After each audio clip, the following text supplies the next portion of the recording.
Hey guys, Stephanie the English coach here again with another Facebook Live.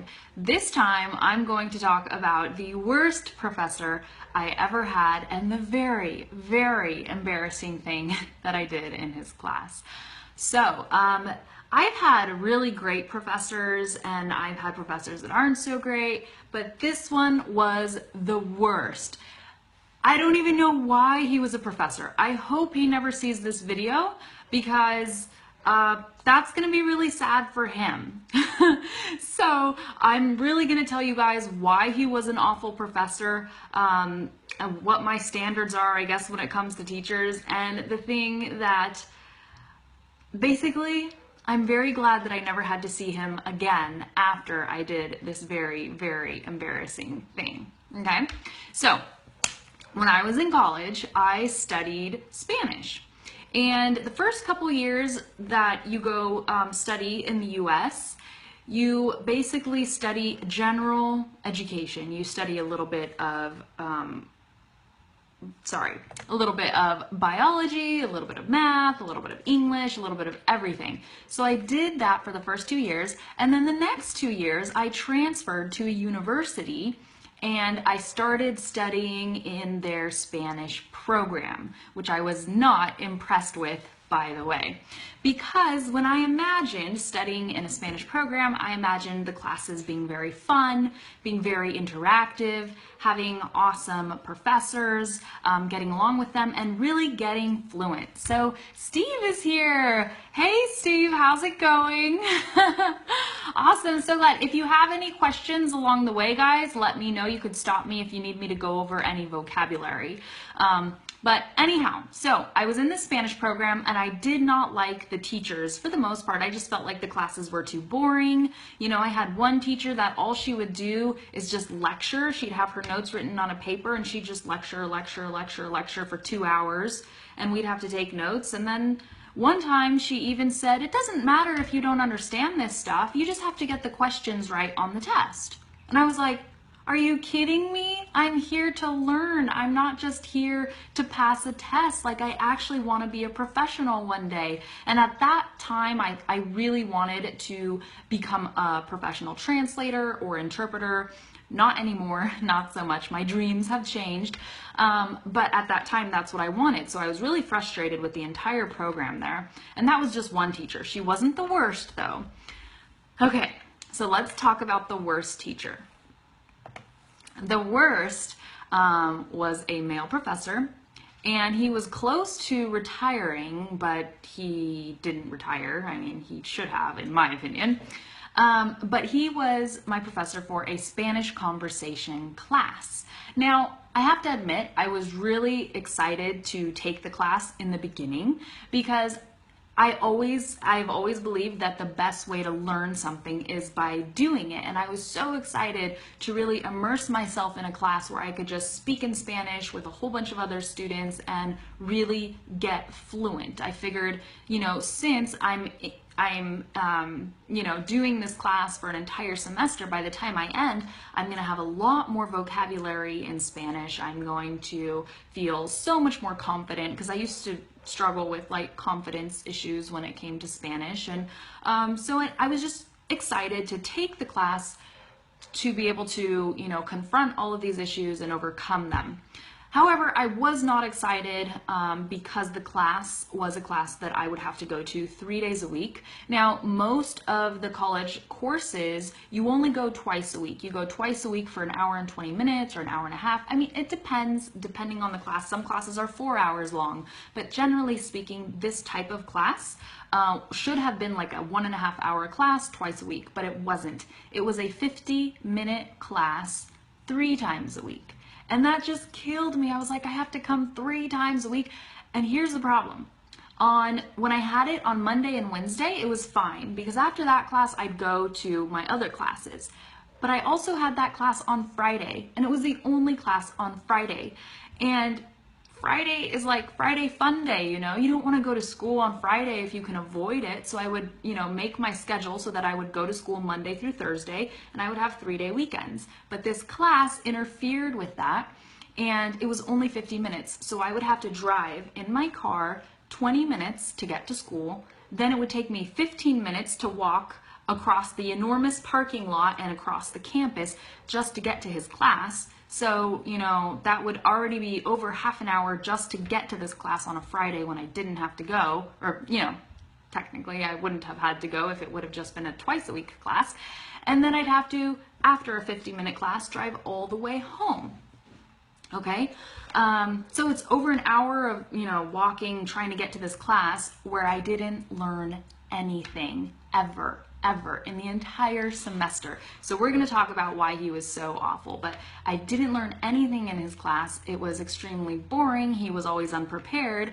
And one of the worst parts was that he made the students buy, with their own money, a book. And I think this was a book that like he had written or he recommended or something. It was $100 for this book. And guess how many times we used this book in the entire semester? I am not even joking. Like twice. 2 times. He never gave us homework with the book. We never used it. It was just a book that he I guess to be official in the eyes of the university, he was like, oh, well, the students need a book, so I'm going to make them buy this book, and we used it twice. Now, I was smart about this from the beginning, and I wasn't sure how much I was going to use the book, so I actually found the book in a library, and I made photocopies, and I probably spent $6 photocopying the entire book, which is illegal. You're not supposed to do that, but I did it, and it turned out that it was better that way because it was... well, we never used the book. Yes, thank you, Steve, for asking. Couldn't you complain about that teacher? Yes, and I did, and that's part of this story, okay? So I was really frustrated. I was frustrated with this man coming in, sitting down, not teaching the class anything. He had no control over the class. It was just a very awkward situation. And I'm the kind of person where if I'm there to learn. Don't waste my time. That's how I feel. You know, I came to get a higher education. I wanted one, and I was not there to, you know, just so he could get his paycheck. I felt like it was very unfair, you know, because we pay to go to the university or we get scholarships or whatever, but we work to be there. And the thing is, this class was mandatory in order for me to get my Spanish degree, which I never got, but that's a different story. I ended up doing this amazing thing instead. But in order to get the degree, I needed to take this class. It was a requirement, okay? And guess what? He was the only one that taught the class. So it's not like I could say, oh, I'll just wait till next semester and I'll take it with a different teacher. No, I had to take it with him regardless. So I got really, really tired of his teaching, and I said, this is not acceptable.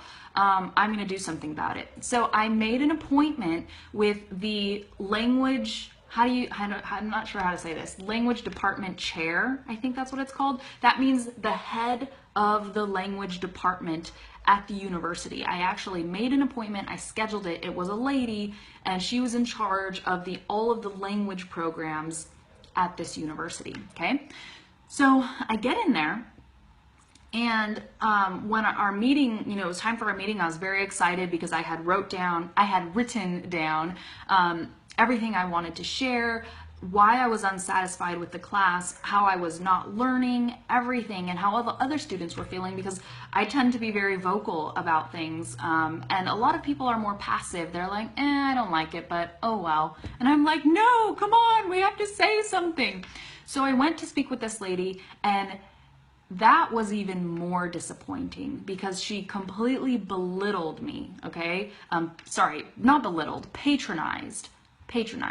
So he shouldn't be a teacher anymore. You are wasting money and time. It's a huge trouble that he is the only instructor for the course. The same in my school. Yeah, Steve, exactly. And this happens frequently, you know, because sometimes teachers get their jobs and then sometimes it's hard to get them out because there are unions maybe that protect the teachers or whatever it may be. And you know, I understand because you don't want to throw a teacher out just because you need to protect them, but at the same time, I'm like, there needs to be some standards, right? So this story just gets crazier and crazier. But basically, okay, so I went into the office of this woman. She completely patronized me because I was explaining to her, you know, how I was frustrated, and I was very professional about everything.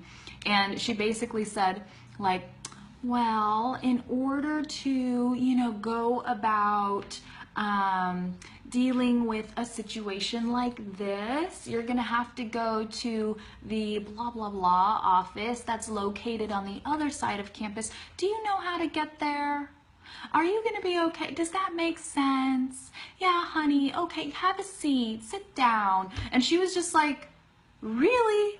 Really patronizing me. She was talking to me as if I were like a 7-year-old, and I'm not exaggerating. I was stunned. Like in the middle of our conversation, I just started answering her like, okay, yes, that makes sense. Because I couldn't believe that I was being treated that way, And so the whole thing, I was just like, so I have this awful professor, and then I go to the department chair head to talk with her and see, maybe she can talk with him, or we can come. I was like, I will teach the class. I will teach the class. I will come up with assignments that are fun. I will, get everybody talking. We had some native Spanish speakers in the class too. I have no idea why they were there, but I was just like, I could make this really fun. If we're going to be there for 50 minutes, let's at least have some fun. Let's at least do something. Let's at least whatever. I'll even make it up. Like, I didn't care. I just didn't want to waste my time. Yeah, so Mike, maybe I really do feel like there was something going on underneath everything, because the way he taught, at least that class, there was no teaching going on at all. Now, I had a friend who took another class with him, a literature class, and she said, yeah, he's not the best teacher, but in his literature class, yeah, he actually knows his shit. Like, that's what she said. Like, he knows what he's talking about, which is fine, but teachers don't just have to know what they're talking about. They have to know how to take the information in their brain and get it into somebody else's brain. And a lot of teaching is motivating, because if your students aren't motivated, if your students aren't motivated, you can know everything and teach it perfectly, but if you don't tap into their motivation, they're never going to absorb that information. So it like works, both ways. Anyhow, so this woman completely patronized me. I left the meeting very frustrated. And I was just like, whatever, next semester I'm going to Argentina. I'm studying abroad because I had already got accepted, and that's why I'm here now, and blah, blah, blah. Long story. I met my husband in Argentina later, and then I totally stopped that Spanish program because I was like, whatever, I'm going to do something better with my life. And, but we didn't even get to the very embarrassing thing that I did, because first I tried to fix the situation by going and visiting this woman. Okay, so then at the end of the semester, it was the very, very last day of class, and everybody was like, oh, finally, And the teacher announces, he says, guys, somebody is going to come in here and give you guys a survey to take about the course. And I was like, oh, perfect. And the way I understood it was somebody was going to come, hand us, these papers where we would be able to grade the teacher, the course, how helpful it was, etc. And so I was like, awesome, let's do it. So anyhow, when the person came in to give us the surveys, the teacher had to leave, okay? Remember, this is a 50-minute class, okay? Now, the person left, everyone, all the school people, personnel, they left. It was just the students in the classroom. So I looked at the survey, and it basically said, how helpful was this course? Was the reading material relevant to what you learned? What did you learn? Would you recommend this course to a friend? How well did the teacher explain the concepts, etc., And when I saw that, and then at the bottom there was a, do you have any extra comments or feedback that you would like to give us about this course? There was a writing section that was half a page long on the front page. Then there was like a back page and another page, and it was all blank in case you had comments. So Steve, we're going to get to, how seriously they take feedback and that, because I don't know, I hope they take it seriously, but this is what happened. Basically, at that point, I had already kind of made friends in the class, or at least people knew that I was the girl that took things seriously. So I stood up in front of everybody and I was like, you guys, this class sucked. We know it. I know it. You know it. We all know it. Now, this is our moment. We have been complaining about this teacher amongst ourselves for 3 or 4 months.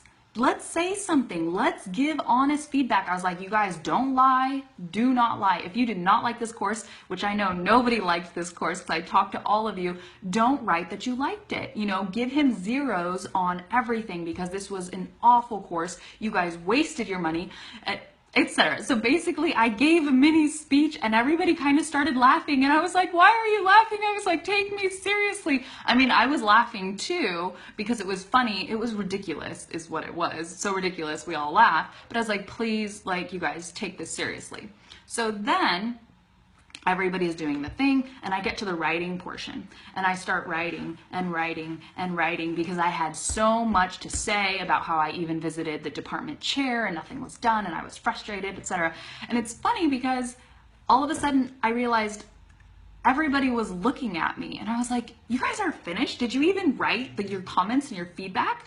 And they're like, yeah, we're all done. Everyone was finished except for me. But the teacher, he was like going to come back in, but they're like, no, somebody's still doing the survey. And he wasn't allowed in the classroom, you know, while someone was doing it. And that someone was me. So I just actually kept writing till the class was over. Like I could barely squeeze in everything I had to say and the teacher never got to come back in. And then at the end, I signed my name. I was like, please, if you need to talk to me, if you would like more information, this is my name, this is my email address, this is my phone number, and I signed it like with my signature. All right, and then we all left, whatever, and I was just like, oh, thank God I'm done with that class, right? So you think, you know, everything's fine. The surveys are going to go to some people to, you know, review them, and then they are going to, you know, take the students' feedback and make decisions. In my mind, I was like, I'm going to Argentina. I don't care. I'm leaving, whatever. I'll figure this out when I get back next year.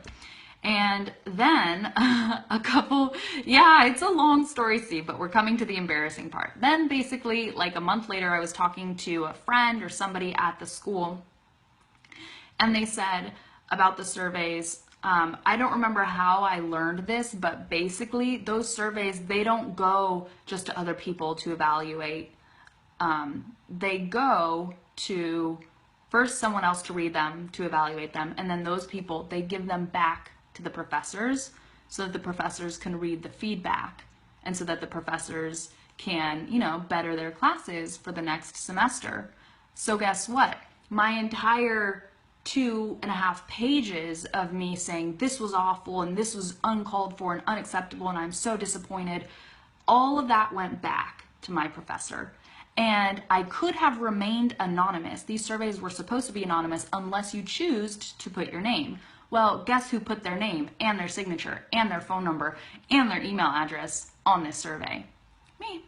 So the worst part, I guess, is that this professor, since he was a Spanish professor, Steve, I never talked to him again. I never, ever, ever talked to him again. I was so done with that class. But the sad part about all of this is that he was on the panel of interviewers, I think that's how you say it, yeah, for the students that wanted to study abroad.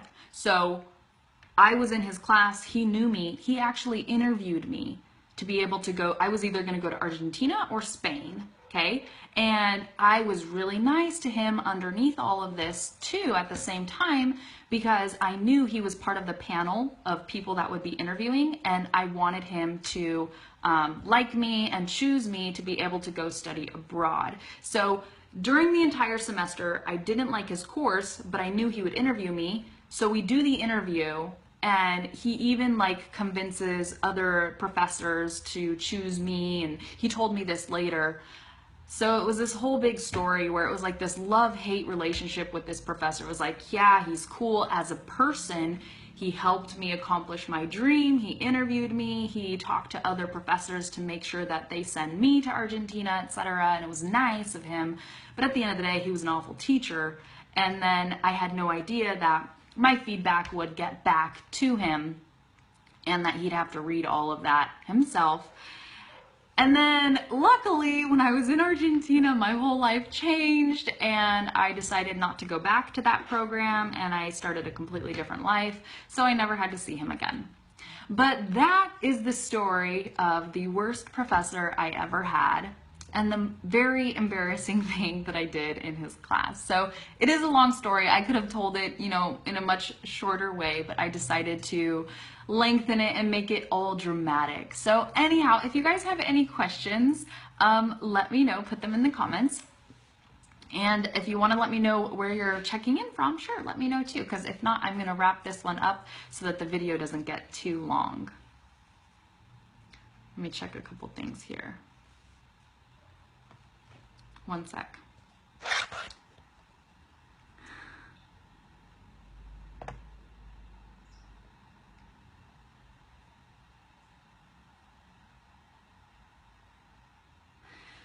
Okay, so that's it guys for this video. Thanks so much for hanging out with me, and next time I'll either give you some tips, some English tips, we can talk about pronunciation, vocabulary, or maybe I'll tell you another story, okay? So hopefully these stories help you guys learn some new vocabulary and new expressions. Okay, Steve is from Jordan. You're welcome, Steve. I have a lot of fun doing this. So how bad was the beginning and how good was the end? What do you mean by that, Steve? How bad was the beginning of what? And how good was the end of what?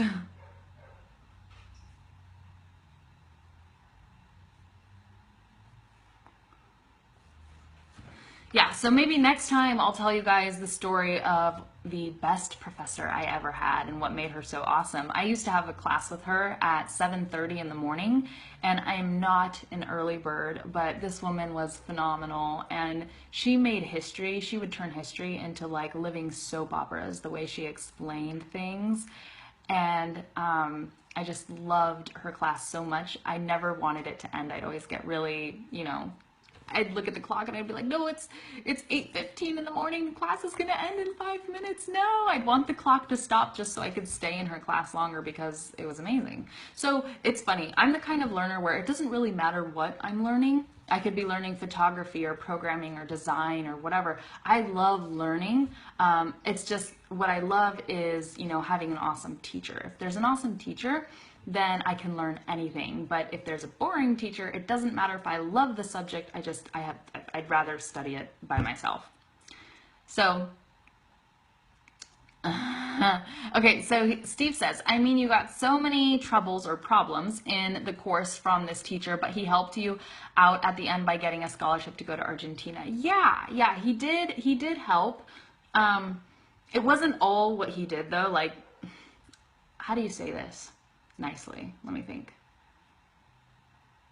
I don't know the nice way to say it, but there's like a saying in English, like when you kiss ass, that basically means, or suck up to somebody. That's the way I wanted to say it.